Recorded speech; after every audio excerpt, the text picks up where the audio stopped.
You're watching Local Edition from Sacramento. I'm Brad Pomerance. Our guest, Devon Mathis, member of the California State Assembly, representing parts of the Central Valley, including Porterville. I'd like to speak with you about the Porterville Unified School District. They currently have a successful California Cadet Corps. Yes. What is that, sir?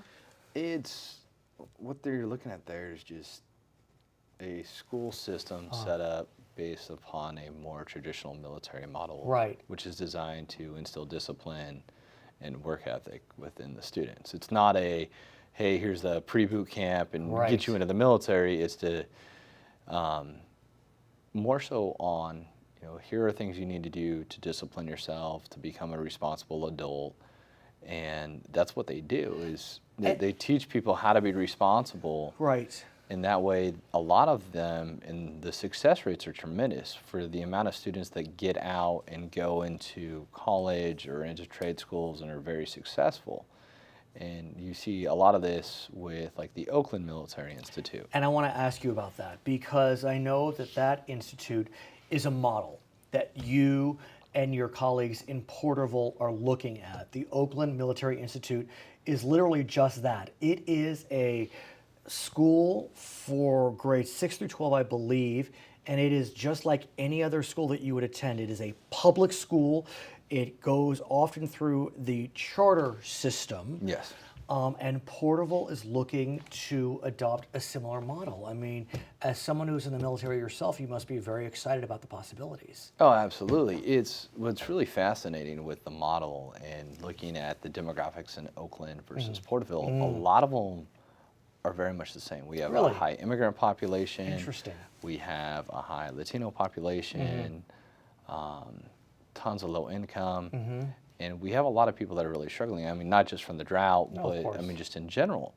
I mean, the average income in Porterville is about $300,000 a year. And in Oakland, what's happened is you have these kids that are in bad areas and going through a lot of things that would otherwise end up in gangs or other, go through the Oakland Military Institute, and their college success rates, their ability to get out of that area, to get into good colleges, to get scholarships, to move forward. And I mean, it's very important, because this isn't a path to the military, because a lot of people get confused. Oh, is that true? It's only about 3% of the students that go through the Oakland Institute go into the military. This is more so a pathway to teach kids the discipline that they need to be successful, to teach them accountability, which we know has a huge lacking in the country and in the state, especially in our youth, to teach them, these are things that you need to be accountable, to hold yourself to a higher standard, and that's what's needed for them to succeed going beyond high school. I want to get a sense as to how you, as a member of the State Assembly, can move the ball on this academy.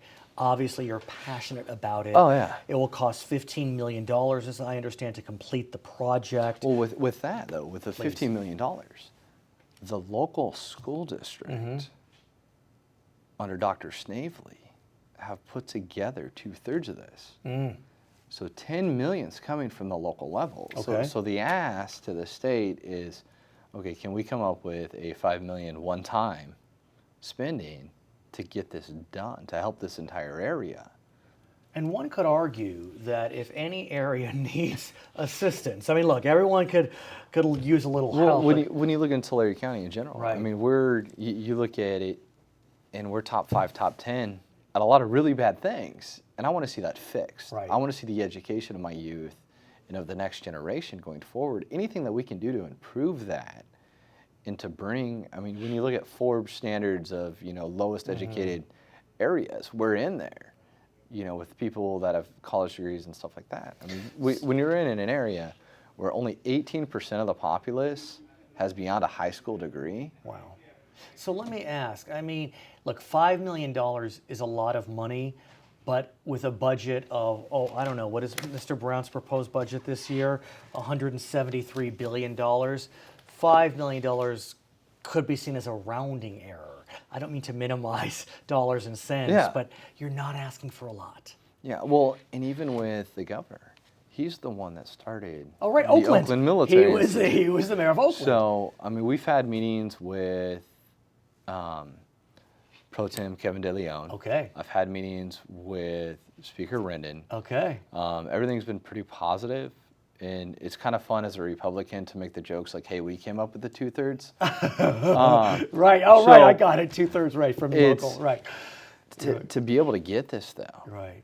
And, you know, to be able to do it where you match the model, it's a $2.5 million general fund just to go into the budget for the National Guard side.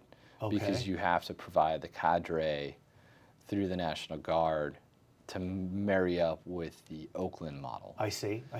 But the results are resounding.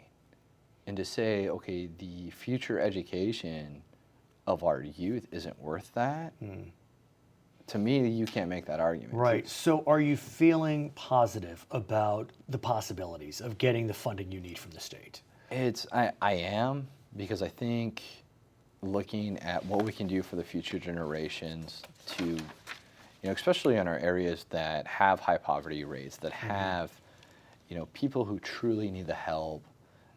And what it really is if you provide the resources, these students do great. Right. Our youth do fantastic when they have the resources available to them. It is rare that any bill receives unanimous or near unanimous support, or stated another way, receives 0 in opposition. But Devon Mathis, a Republican in a body dominated by Democrats, did have one of his bills passed by the Assembly, 74-0. There were some abstentions, but no votes. And it's not a huge bill. Actually, my record today, Oh, I only have one bill that's made. All my bills that have made it through the Assembly have had 0 no votes except for one. Okay. And that bill only got 1 no vote. Nice. So you're doing well. So you're batting the record, 995, let's say.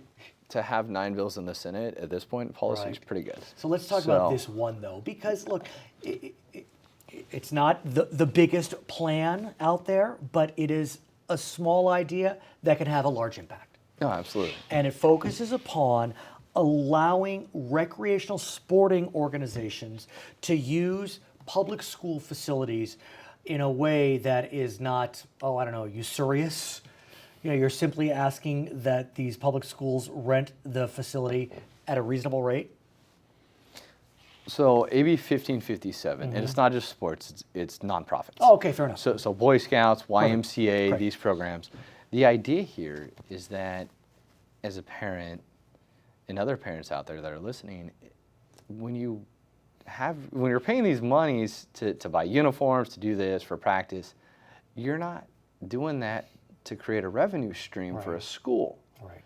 And what we've seen is an abuse on the system where schools are driving up the cost. I mean, you have places like Antioch that's charged $3,000 for the field use for one game. Yeah, no. For a Pee Wee football game, we're going to charge you guys $3,000. That's ridiculous because the entire purpose of these programs is to keep our kids off the streets, to keep them involved. And again, I mean, if you give them the resources, our youth do great. Right. And that's what this is about. And it really all comes together. You're trying to keep children active, engaged, and hopefully the Porterville Military Academy can be rented out. Yes. Institute can be rented out under AB 1557 in a way that is fair. You know, I hadn't really looked at it that way, but absolutely, I'd agree with you on that too. Why not? It's, you know, especially right now as we're going to summer. Right. We have all these school programs, summer programs, and these fall into that. Okay. You'll come back? Oh, absolutely. His name is Devon Mathis. He is a member of the California State Assembly. My name is Brad Pomerance in Sacramento. Today, this is Local Edition.